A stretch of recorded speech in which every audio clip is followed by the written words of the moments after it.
അസ്സലാമു അലൈക്കും വറഹ്മത്തുള്ളാഹി വബറകാതുഹു. കുരുവട്ടൂരികളുടെ ഏറ്റവും വലിയ വിജയം നമ്മുടെ പണ്ഡിതന്മാരിൽ ചിലരുടെ പ്രഭാഷണങ്ങളാണ്. കുരുവട്ടൂരികൾ എന്ത് ചെയ്യാനാ? അവർക്ക് ഉപജീവന മാർഗം ഇതല്ലാതെ മറ്റൊന്നുമില്ല. ആ ഉപജീവന മാർഗം കണ്ടെത്താൻ നമ്മുടെ പണ്ഡിതന്മാരുടെ പ്രഭാഷണങ്ങൾ അവർക്ക് ഒരു മുതൽക്കൂട്ടാകുമെങ്കിൽ നമ്മൾ അത് തടയേണ്ട കാര്യമില്ല എന്നാണ് എൻ്റെ വിനീതമായ അഭിപ്രായം. കാരണം അവരും കുടുംബവും പട്ടിണിയിലാകും. അതുകൊണ്ടാണ് നമ്മുടെ പണ്ഡിതന്മാരെ പരിഹസിച്ചിട്ടും ചീത്ത പറഞ്ഞിട്ടും ആ പണ്ഡിതന്മാർ പ്രതികരിക്കാത്തത്. ആ സാധുക്കൾ എങ്ങനെയും ജീവിച്ചു പൊയ്ക്കോട്ടെ എന്ന് കരുതിയിട്ടാണ്. ഉപജീവന മാർഗത്തിനു വേണ്ടി നൗഷാദ് കുരുവട്ടൂരി അബ്ദുൽ ഹക്കീം അസ്ഹരി ഉസ്താദിന്റെ ഒരു പ്രഭാഷണം എടുത്തുകൊണ്ട് സംസാരിക്കുന്നത് നമുക്കൊന്ന് കേൾക്കാം. എന്താണ് ഇനി അള്ളാനോട് വരെ ഇയാൾ വെല്ലുവിളിക്കുന്നത്? അബ്ദുൽ ഹക്കീം അസ്ഹരി അള്ളാനെ വെല്ലുവിളിക്കുന്നു എന്നാണ് നൗഷാദ് പറഞ്ഞിട്ടുള്ളത്. മുമ്പ് അവിടെ ഒരു സാധനമല്ല, നോളേജ് സിറ്റി. അതിനെക്കുറിച്ച് പറഞ്ഞെടുത്ത് പറയുന്നുണ്ട്, നോളേജ് സിറ്റി ഞങ്ങൾ ഉണ്ടാക്കിയത് നോക്ക്. ഏത് മല പൊട്ടിയാലും നോളേജ് സിറ്റിയെ തൊടാൻ കഴിയില്ല. ദുരന്തങ്ങളുടെ കാലത്ത് ഏറ്റവും വലിയ ദുരന്തങ്ങളാ വരും.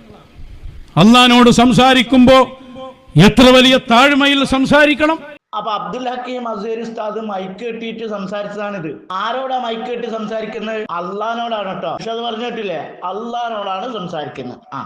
അബ്ദുൽ ഹക്കീം അസ്ഹരി ഉസ്താദ് മൈക്ക് കെട്ടിയിട്ട് അള്ളഹാനോട് സംസാരിക്കുന്നത് ഞങ്ങൾക്ക് കാണിച്ചു തരുന്നുണ്ട്. ഇവര് അവകാശപ്പെടുകയാണ്, എത്ര വലിയ വെള്ളം വന്നാലും ഞങ്ങളുടെ സ്ഥാപനത്തെ തൊടാൻ കഴിയില്ല. പിന്നെ അള്ളാഹ് ഞങ്ങനെ വേറെന്തെങ്കിലുമൊക്കെ തീരുമാനിച്ചാൽ അത് നടക്കുന്നല്ലാതെ ഇത് തൽക്കാലം നടക്കൂല എന്നാണ്. ഇയാളെ കാരണം കൊണ്ട് ആ നാട്ടുകാർ മൊത്തം വെള്ളത്തിലായ എന്താവും അവസ്ഥ? ഇങ്ങനെയുള്ള ആളുകളെ കൊണ്ട് അത് തിരുത്തി പറയിപ്പിച്ച് തൗബ ചെയ്യിപ്പിക്കണം. അല്ലെങ്കിൽ നമ്മളെ നാടുകൾ തന്നെ ദുരന്തങ്ങൾക്ക് ഇരയാകേണ്ടി വരും. നൗഷാദേ, ഞങ്ങൾ ക്ഷമിച്ചു കൊടുത്തേക്ക് മോനെ. അവർക്ക് നിന്റെ അത്ര മന്ദബുദ്ധി ഇല്ലാത്തതുകൊണ്ടാണ്. അവര് വിചാരിച്ചിരിക്കുന്നത് അബ്ദുൽ ഹക്കീം അസ്ഹരി ഉസ്താദ് മൈക്ക് കെട്ടിയിട്ട് തന്റെ മുന്നിലുള്ള മനുഷ്യന്മാരോടാണ് സംസാരിക്കുന്നത്. സമസ്തയിലുള്ള മുഴുവൻ പണ്ഡിതന്മാരും വിചാരിച്ചിരിക്കുന്ന അങ്ങനെയാണ്. അതുകൊണ്ട് അവര് തിരുത്താൻ പറയാഞ്ഞ്. അവരൊന്നും മനുഷ്യന്മാരല്ല. കുരുവട്ടൂരികള് അള്ളമാരായി കാണുന്ന കുറെ ആളുകളാണ് അവിടെ വന്നിരുന്നത് എന്ന് നീ പറഞ്ഞപ്പോഴല്ലേ മനസ്സിലാകുന്നത്. നീ അത് മുമ്പേ പറയണ്ടേ? അതുകൊണ്ട് ഇന്നങ്ങ് ക്ഷമിച്ചാണ്. അദ്ദേഹം പറഞ്ഞ അതും കൂടി ഒന്ന് കേട്ടോളൂ. ദുരന്തങ്ങൾ വരാനിടയാകുന്ന കാരണങ്ങൾ എന്തെന്നുകൂടെ പരിശോധിച്ച് അതിന് പരിഹാരങ്ങൾ കാണേണ്ടതുണ്ട്.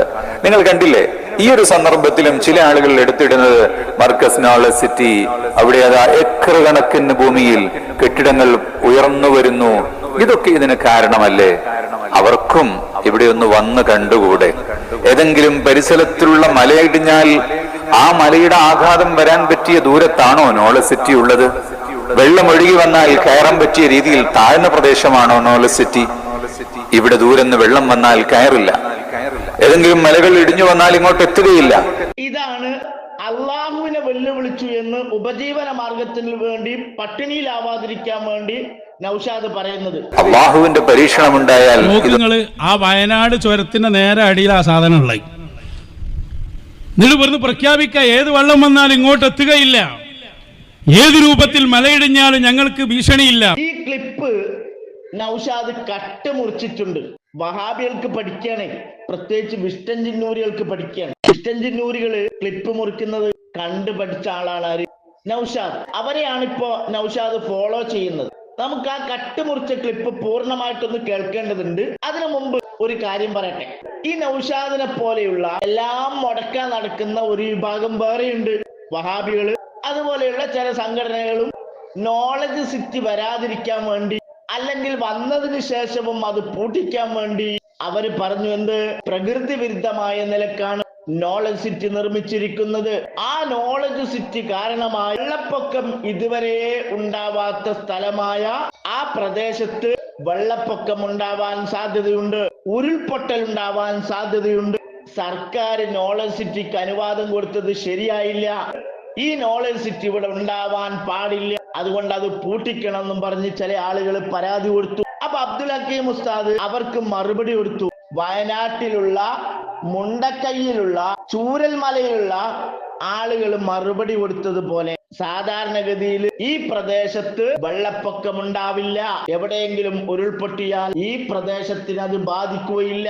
ആ നിലക്ക് സുരക്ഷിതമായ ഒരു സ്ഥലത്താണ് നോളജ് സിറ്റി നിർമ്മിച്ചിട്ടുള്ളത്. നോളജ് സിറ്റിക്കെതിരായി വന്നിട്ടുള്ള പരാതികൾ വ്യാജമാണ് എന്ന് സ്വാഭാവികമായും പരാതി കൊടുത്തവരുടെ പരാതികൾ വ്യാജമാണെന്ന് തെളിയിക്കാൻ വേണ്ടി അബ്ദുൽ ഹക്കീം അസ്ഹരി ഉസ്താദ് പറഞ്ഞു. ഇതൊക്കെ സ്വാഭാവികമായി നടക്കുന്ന സംഗതികളാ. നൗഷാദും പറയത് കുരുവട്ടൂരിൽ ഇവരുടെ ആലയത്തിനെതിരെ ഈ തരത്തിലൊരു പരാതി കൊടുത്താല് നിങ്ങൾ പറഞ്ഞത് ശരിയാട്ടോ, ഞങ്ങൾ അള്ളാനെ വെല്ലുവിളിക്കാനൊന്നുമില്ല, അതുകൊണ്ട് ഞങ്ങൾ ഇത് നിർത്തിപ്പോവാ, നിങ്ങൾ പൊളിച്ചു മാറ്റിക്കളി എന്ന് പറഞ്ഞുകൊണ്ട് നൗഷാദും കുരുവട്ടൂരികളും അടങ്ങിക്കുവോ? അടങ്ങി നിൽക്കുമെങ്കിൽ ഞാനൊരു പരാതി കൊടുക്കാം. നൗഷാദ് എന്റെ വെല്ലുവിളി ഏറ്റെടുക്കാൻ ധൈര്യം ഉണ്ടെങ്കിൽ അടുത്ത പ്രഭാഷണത്തിൽ പറയണം. അങ്ങനെയാണ് ഞാൻ കേസ് കൊടുക്കുക. അബ്ദുൽ ഹക്കീം അസ്ഹരി ഉസ്താദ് പറഞ്ഞതുപോലെ പറഞ്ഞാൽ അള്ളാനെ വെല്ലുവിളിക്കലാകും. അതുകൊണ്ട് തന്നെ നിങ്ങൾ പരാതി കൊടുത്താൽ ഞങ്ങൾ ഒരക്ഷരം മിണ്ടൂല എന്ന് പറയുമെന്ന് അടുത്ത പ്രഭാഷണത്തില് നൗഷാദ് പറയുകയാണെങ്കിൽ ഞാൻ കേസ് കൊടുക്കാൻ തയ്യാറാണ്. മാത്രമല്ല, മുണ്ടക്കയിൽ ഉരുൾപൊട്ടിയപ്പോ, ചൂരൽ മലയിൽ ഉരുൾപൊട്ടിയപ്പോ അവിടെയുള്ള ജനങ്ങൾ എന്താ പറഞ്ഞത്? കാലാവസ്ഥാ നിരീക്ഷണ കേന്ദ്രത്തിൽ നിന്ന് എന്താ പറഞ്ഞത്? എവിടെ ഉരുൾപൊട്ടിയാലും സാധാരണഗതിയിൽ മുണ്ടക്കയിലോ ചൂരൽ മലയിലോ വെള്ളരിമലയിലോ അവിടെ ഉരുൾപൊട്ടുകയില്ല. പ്രകൃതിപരമായി ഉരുൾപൊട്ടാൻ സാധ്യതയുള്ള ഒരു പ്രദേശമല്ല. അതുകൊണ്ട് തന്നെ ഞങ്ങൾ അവിടെ നിന്ന് പോകാൻ തയ്യാറായിരുന്നില്ല. അങ്ങനെ പോകാത്തതിന്റെ ഫലമായിട്ടാണ് ഒരുപാട് ആളുകൾ മരണപ്പെടേണ്ടി വന്നിട്ടുള്ളത് എന്ന് കാലാവസ്ഥാ നിരീക്ഷകരും അവിടെയുള്ള ജനങ്ങളും നാട്ടിനെ കുറിച്ച് പരിചയമുള്ളത് കൊണ്ട് പറഞ്ഞു. കാലാവസ്ഥാ നിരീക്ഷകര് അവരുടെ പഠനത്തിന്റെ ഫലമായും പറഞ്ഞു.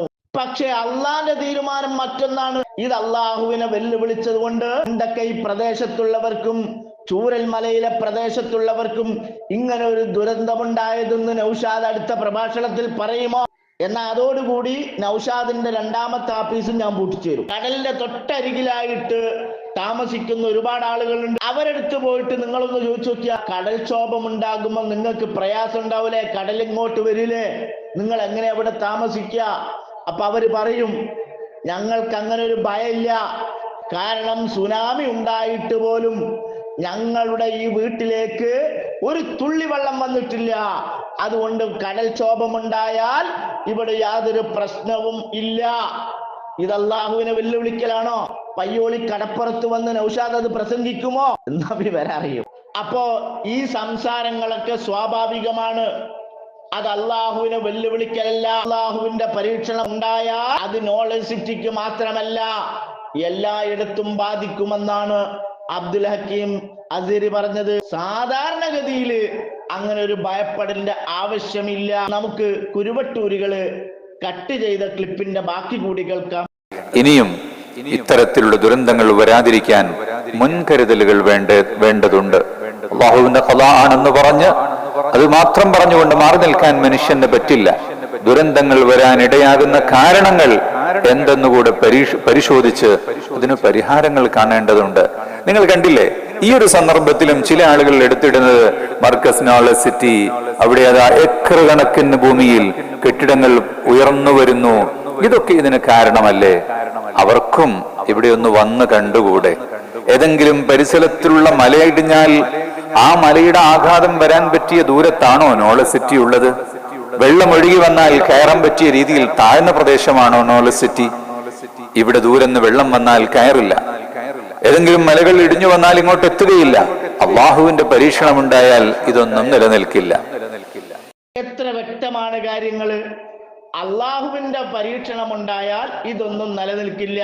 ആ ഭാഗം കട്ട് ചെയ്തുകൊണ്ടാണ് ഇവർ പ്രചരിപ്പിക്കുന്നത്. എന്നിട്ട് അള്ളാഹുവിനെ വെല്ലുവിളിക്കുകയാണെന്ന് കള്ളത്തരവും പറയാ. ഉപജീവന മാർഗമാണ്. എന്നാൽ നൗഷാദിനോട് ഞാൻ ചോദിക്കട്ടെ, നൗഷാദെ, ഈ കൊറോണ വരാതിരിക്കാൻ വേണ്ടി വാക്സിൻ കുത്തിവെച്ചിട്ടുണ്ടോ? എത്ര തവണ കുത്തിവെച്ചിട്ടുണ്ട്? ആ വാക്സിൻ കുത്തിവെച്ചത് കൊണ്ട് കൊറോണ ഇനി വരൂല എന്ന് ഉറപ്പിക്കല്ലേ ആ കുത്തിവെക്കലിലൂടെ നീ ചെയ്തിട്ടുള്ളത്? അപ്പൊ അള്ളാഹുവിനെ വെല്ലുവിളിക്കലല്ലേ? അപ്പൊ ഞാൻ അള്ളാഹുവിനെ വെല്ലുവിളിച്ചിരിക്കുന്നു. അതുകൊണ്ട് തന്നെ ഞാൻ മുസ്ലിം ആകുന്നു എന്ന് പറഞ്ഞുകൊണ്ട് നീ പൊന്നാനി പോയി തൊപ്പിയിടാൻ തയ്യാറാവുക? ജീവിക്കാൻ മറ്റൊരു മാർഗവുമില്ല എന്ന് കരുതി ഇങ്ങനെയുള്ള വിഡ്ഢിത്തങ്ങൾ പറഞ്ഞാൽ ഒരു പക്ഷേ കേരളത്തിലെ സംസ്കാരമുള്ളവർ നിങ്ങളെ കുതിരവട്ടത്തേക്ക് കൊണ്ടുപോകാൻ സാധ്യതയുണ്ട് എന്ന് നിങ്ങളെ ഓർമ്മപ്പെടുത്തി. വസ്സലാമു അലൈക്കും വറഹ്മത്തുള്ളാഹി.